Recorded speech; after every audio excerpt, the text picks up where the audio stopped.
श्री कृष्ण ने भागवत गीता में 3 मार्ग बताए, ठीक है। पहला है ज्ञान मार्ग, दूसरा है भक्ति मार्ग और तीसरा है कर्म का मार्ग, ठीक है। तो आज मैं आप सभी को ये 3 मार्ग बहुत ही सरल ढंग से समझाने वाला हूँ। तो चलो अब सीधा शुरू करते हैं।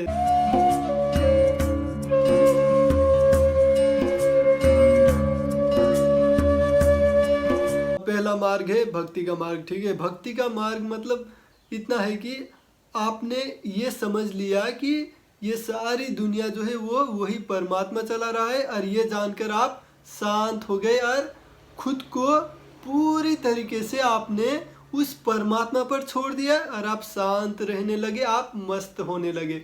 ये है भक्ति मार्ग, ठीक है। और दूसरा है ज्ञान मार्ग।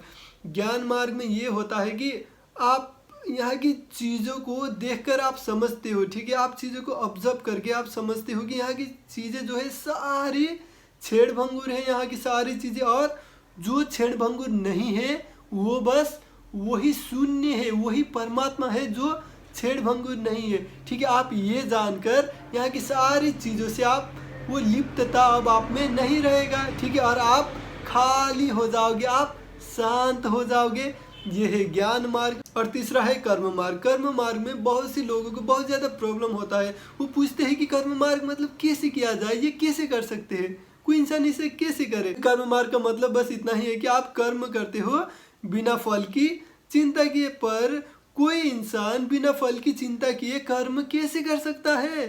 हाँ, मतलब ये कर्म मार्ग जो है ये किया नहीं जा सकता कभी भी, ठीक है। आज मैं आपको समझाता हूँ ये कि ये कैसे होता है, इसका पूरा तरीका क्या है, ये इसका पूरा अर्थ क्या है सही ढंग में, ठीक है। तो चलो आप सुनो। इसके लिए आपको समझ हो तो भी ठीक है, या आप भक्त हो तो भी ठीक है, ठीक है। तो आपको कर्मयोग करना है तो आपको पहले का किसी एक योग को समझना होगा, ऐसे ही आप कर्मयोग नहीं कर सकते, ठीक है। अगर आप भक्त हो तो आप ये समझते हो कि ये सारी दुनिया वही परमात्मा चला रहा है और आप शांत हो गए। हाँ, तो आप जो कुछ भी कर्म करते हो यहाँ पर, आप उस कर्म की जो फल है उसका चिंता ही नहीं करते, क्योंकि ये सारी दुनिया जब वही परमात्मा ही चला रहा है तो फल भी तो वही देगा, जितना वो देना चाहे उतना ही देगा ना, मुझे क्यों चिंता करना। तो ऐसे वो शांत हो जाता है और फल का चिंता नहीं करते हैं, ठीक है। और ज्ञान मार्ग से ये कैसे होता है कि आप यहाँ पर चीज़ों को देखकर आप ऑब्जर्व करते हो कि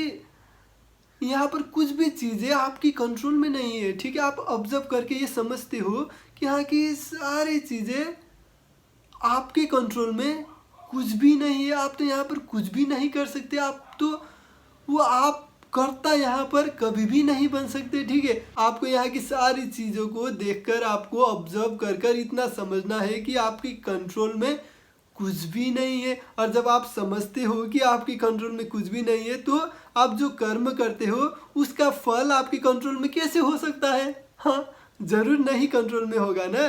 तो ये जानकर आप शांत होते हो और आप वही करते हो जो करना अभी जरूरी है, और आप बस कर्म करते हो पूरी हौसला से, पूरी जोश से आप उस कर्म को करते हो और आप फल की चिंता नहीं करते हो, ठीक है। यानी कर्मयोग किया नहीं जा सकता, कर्मयोग हो जाता है आपकी समझ के कारण और उस भक्ति की, उस प्रेम के कारण, ठीक है। तो चलो आज के लिए बस इतना ही। अगर आप इस वीडियो से कुछ सीख पाए हो तो चैनल को सब्सक्राइब कर दो, लाइक कर दो, और दोस्तों को भी सिखाओ ना ये चीज़, शेयर भी कर दो यार। और ये वीडियो कैसा लगा वो कमेंट में ज़रूर बताना, ठीक है। तो चलो अब मिलते हैं नेक्स्ट वीडियो में, तब तक के लिए बाय, टेक केयर।